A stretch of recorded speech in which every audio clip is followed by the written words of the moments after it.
Well, they were supposed to protect us from foreign threats, but somewhere along the way, the CIA became one of the biggest threats to American liberty. In tonight's Spotlight, we're exposing how the CIA became the brain of the deep state. And don't take our word for it. Listen to Senator Chuck Schumer. You take on the intelligence community, they have 6 ways from Sunday at getting back at you.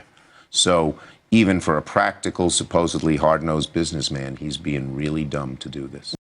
Here with more is strategic and military advisor Edward Luttwak. So Edward, thank you so much for joining us here tonight on the show. Let's start with the absolute basics. Let's go back to the beginning. What was the CIA's originally built? What were they intended to do? Well, they were simply to provide the United States with an intelligence organization, which every country by that time already had, which is a group of people, variously qualified, who would try and find out what's going on abroad and inform their government.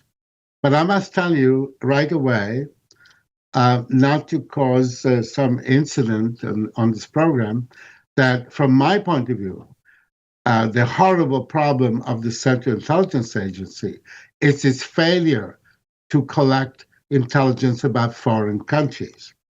I want to keep it very simple and simply say that everybody involved in the 2003 Iraq War, not the 1990 Kuwait War, the Iraq War, everybody involved now admits that the plan to go to Iraq and set up a democracy in Iraq of all places, divided between different Kurdish groups and the Turkmen groups, the Sunni, of course, the Shia, of course, but Shia divided among themselves. But you thought of creating a rapidly establishing a democracy in Iraq had to know nothing at all about Iraq, which meant that the Central Intelligence Agency did not supply the National Command Authority, namely the White House, did not supply Congress, did not supply all of us with basic information about Iraq, namely that there is no worse place in the world, with the possible exception of Antarctica, where you can set up a functioning democracy. This gross intelligence failure was then paralleled with the second gross intelligence failure, that when people like Dr. General Petraeus said, oh, we spend another trillion or billion or whatever it was, and we will be able to have an Afghan army, there was no intelligence organization to point out that all of the many different nationalities in Afghanistan, none of them is Afghan, because you have Pathan tribesmen, you have Uzbeks, you have Imaks, you have Hazaras, for each of whom you can create a perfectly wonderful regiment that will fight loyally and everything. But you cannot have an Afghan army because the Afghan nation doesn't exist. And you cannot have people, you can't put Uzbeks and Imaks in the same unit, or Pathans, and to fight against some enemy when they really want to fight each other first. So we have gone through 2 long, enormously difficult wars, expensive wars, because there was no basic intelligence feedback. And that, in turn, was due to very elementary things. Like, for example, the CIA station in Kabul, which was supposed to collect information there, if nothing else, none of those people there walked the streets, went in the bazaars, and heard people say basic things like, oh, making fun of the Afghan army that the Americans were building at great, huge cost, saying, anybody can get in there, you can become an officer by paying $50 more in bribes and so on. None of that came back.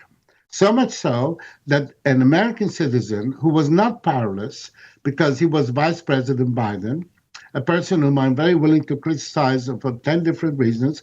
Nevertheless, he was vice president, and his reaction to the Afghan army plan to build up an army in Afghanistan to defend, which would end up costing us enormous amount of money, his reaction was, that's not possible. There is no Afghan nation. There are all these different nations. Nobody has ever built an army.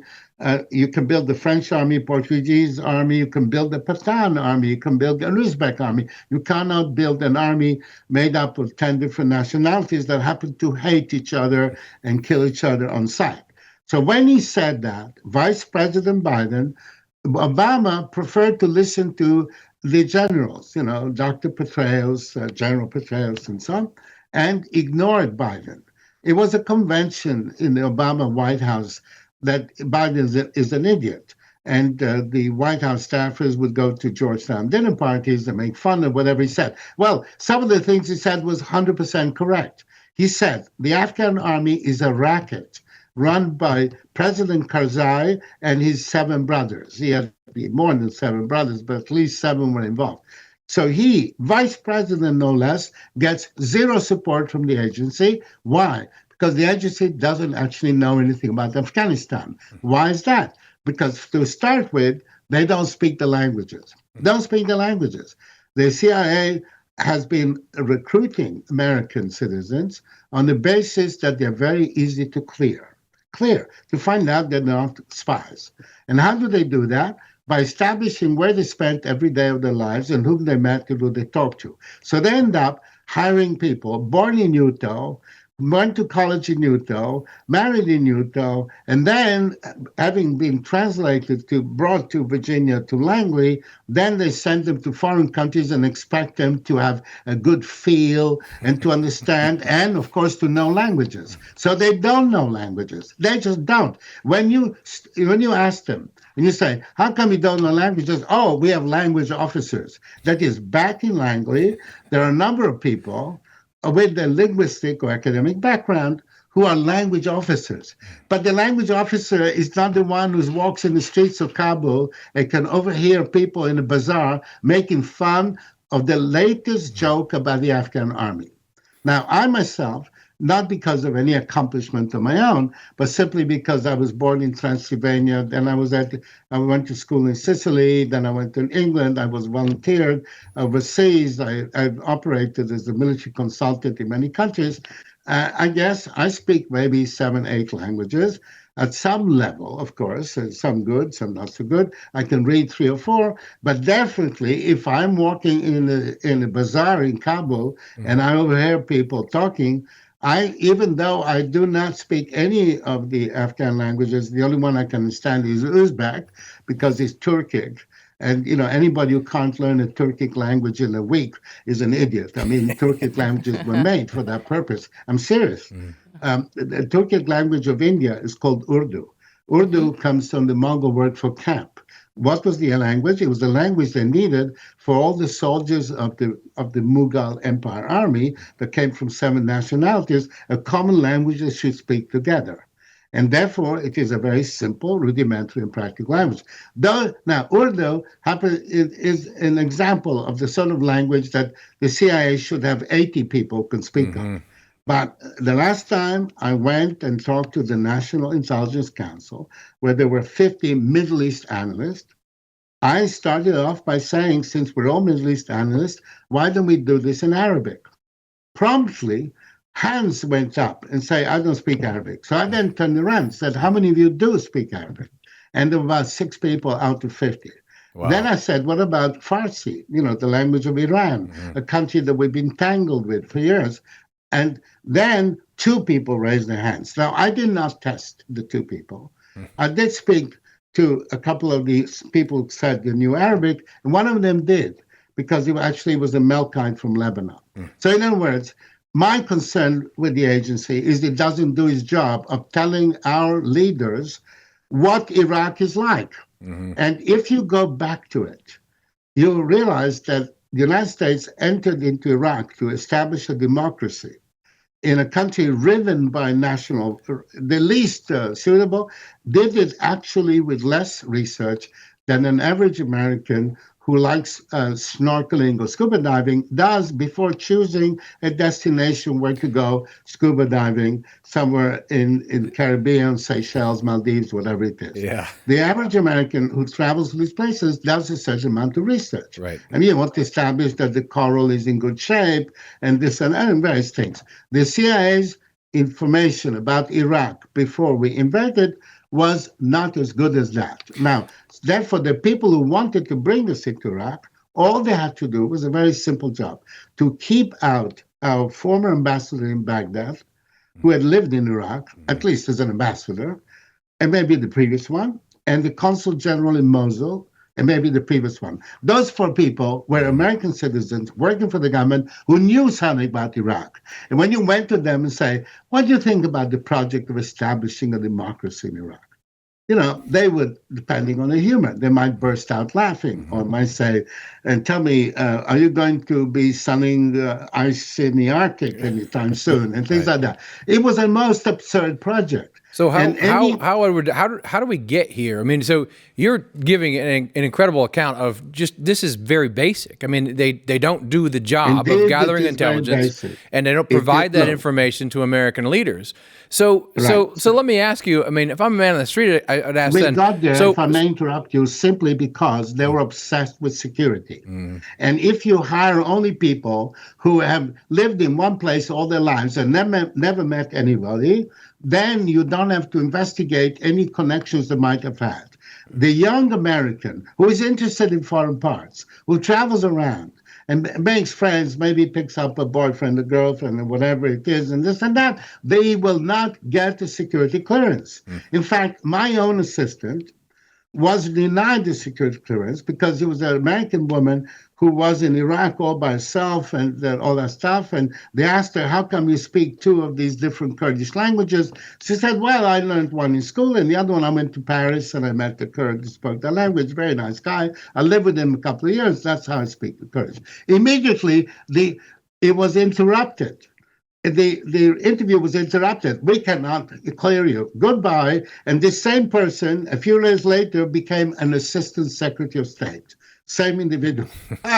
So what we are dealing is you allowed a group of people who, by the way, I will not refrain from telling you this, many of whom are Mormons, who run the security of CIA and keep out the very kind of young American interested in foreign parts who's picked up a language or two. They simply prevent them from entering.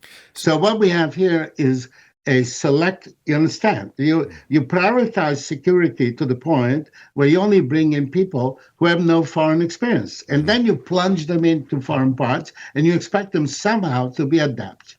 And they're not. So how, I mean, if I'm listening to this and I'm just a regular American taxpayer, I'm thinking, okay, well, they don't do that job very well at all for the reasons you mentioned. So what the hell do they do? What have they been doing for these decades? What they do is, first of all, they have a whole technical section of people who work out very ingenious ways of collecting information electronically, technically, by some means or scientific means or other. And I'm not an expert on those things, but I have no reason to believe that they're not good. We have, of course, a separate agency, National Security Agency, that does the intercept. We have, unfortunately, 17 different intelligence organizations, many of them technical and all that. And the agency themselves has, in the past, shown great ingenuity technologically. But most people, the most important thing for us is human intelligence, because we don't need the war plans of foreign countries. What we need is situational awareness. Situational awareness to know that if somebody wants to build democracy, he should know whether Iraq is a country where you can build a democracy. And the moment you are aware of the situation in Iraq, you immediately conclude that it might be ready maybe in 200 years, 300 years, who knows.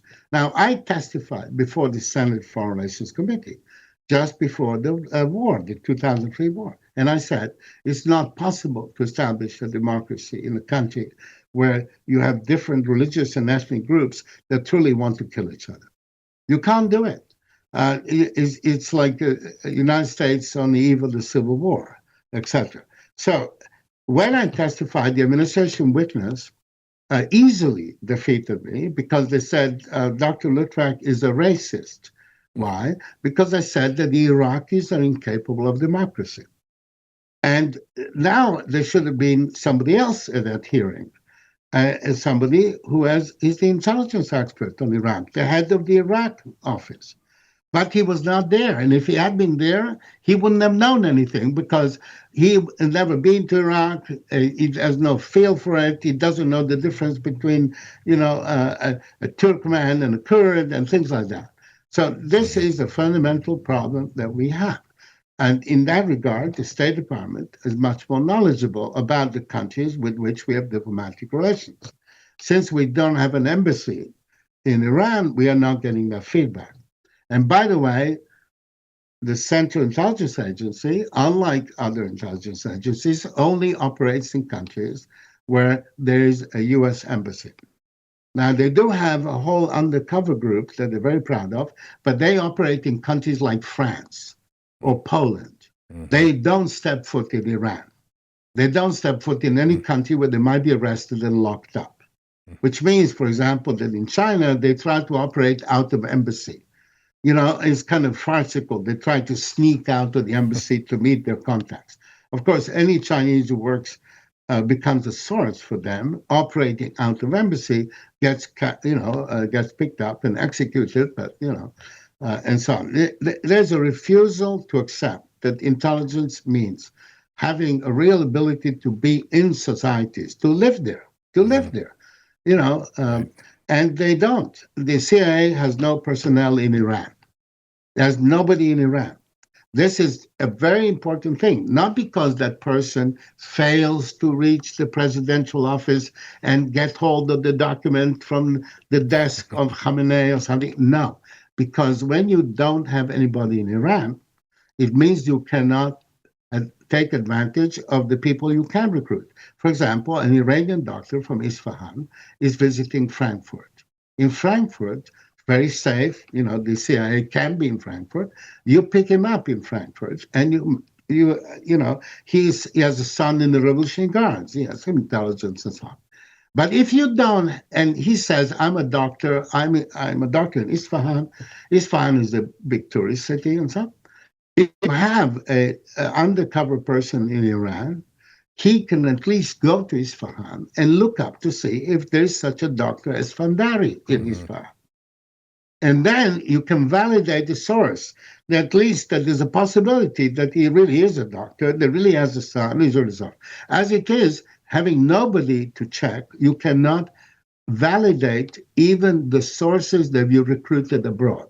You are not recruiting sources in Iran because you're not there, right. But you could recruit Iranians abroad. But then you have to make sure, you have to be able to check them up. And for that, you need to have somebody in country, and they don't have.